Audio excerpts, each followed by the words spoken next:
Portugal Prints is a beacon in this world, which can be quite harsh at times. It's the minute you go in there, it's warm, it's welcoming, it's creative, it's buzzing. Everyone is embraced with incredible kindness. Everyone's listened to. It is a model of life and of working that I've tried to follow here. And I think it's a model that should be disseminated throughout the world, and it would be a far better place for it. We are now in a space that we try to use as much as possible for our exhibitions.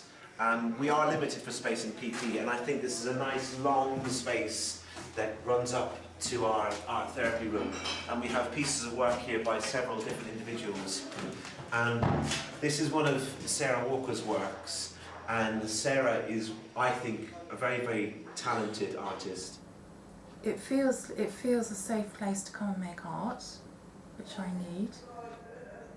Being an artist and making pictures is essential for me, and it's a way of expressing who I am and what I feel, and I don't know what I would do without that. The heart of Portugal Prints is an acceptance of people and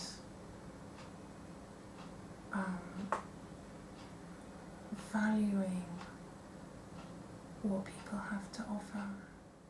Someone off camera said to me, "My crushed heart is learning to grow again at Portugal Prints." And it's true.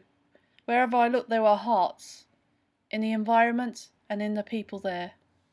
I wouldn't have heard of it otherwise if I hadn't been at Portugal Prints, but the access officer at the Royal Academy suddenly turned up here and said, "Does anyone want to volunteer?"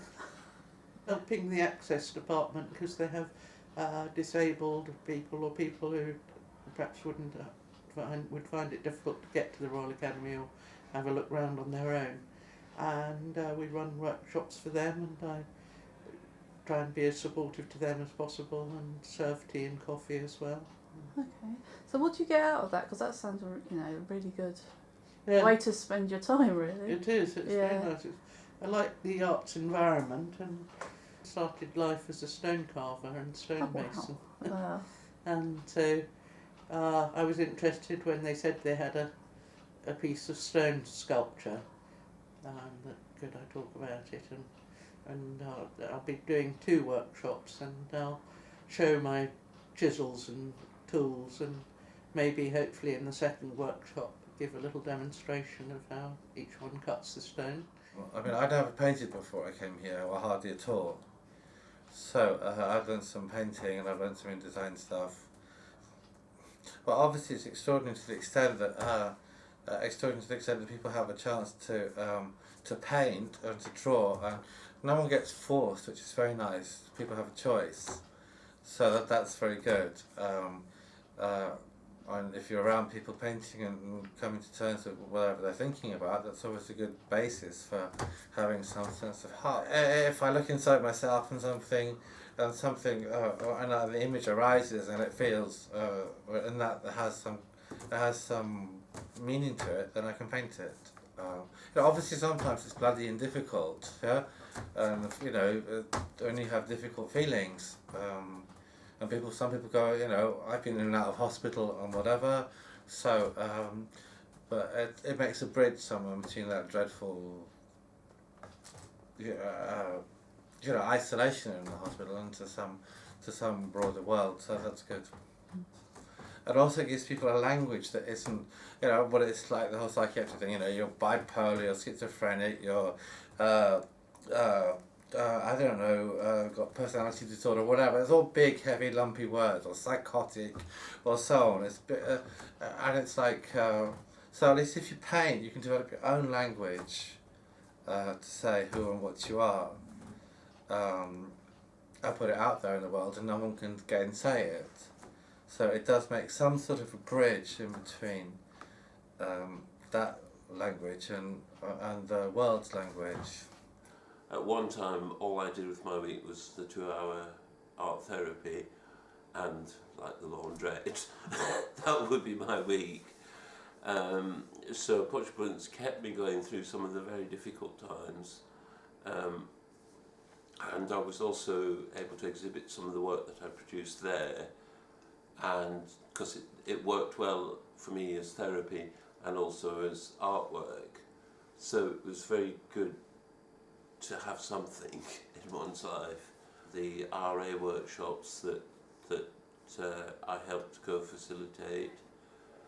No, it's great. Having like a couple of hours focused in a workshop where you're not teaching people but trying to find some way in for people to make artworks, and that's the good thing. And also there's like lots of spontaneous things happening, creative things along throughout the workshop. But also for me it's very much important to give back and to try and help people in their own artistic journey or personal journey. So that's, it's just not me always working on my own in a garret sort of thing.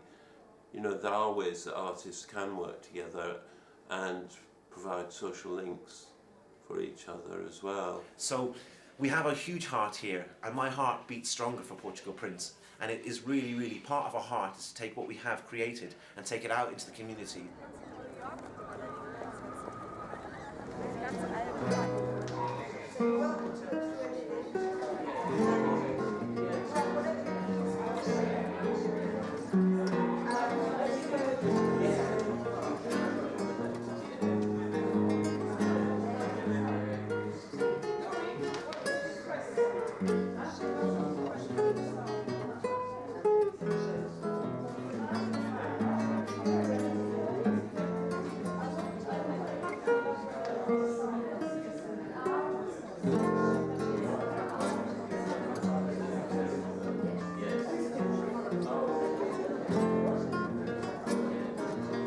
The event was a success.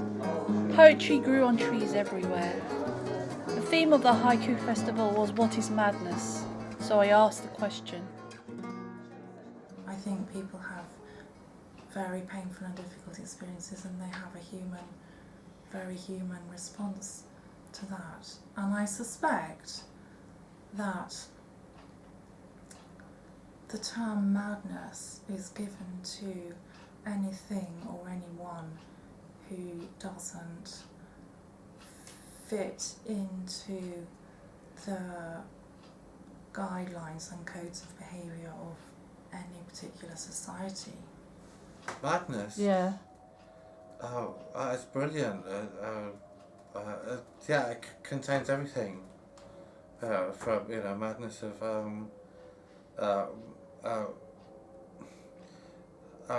at least there's license in madness to feel and to think whatever you like. So I'm happy with that. So it's it's a good term. It relates to literature and art in a way that psychiatric language doesn't. And I've asked all my interviewees, what is madness? I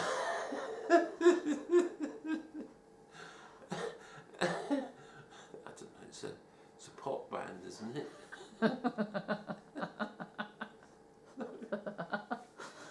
Oh God.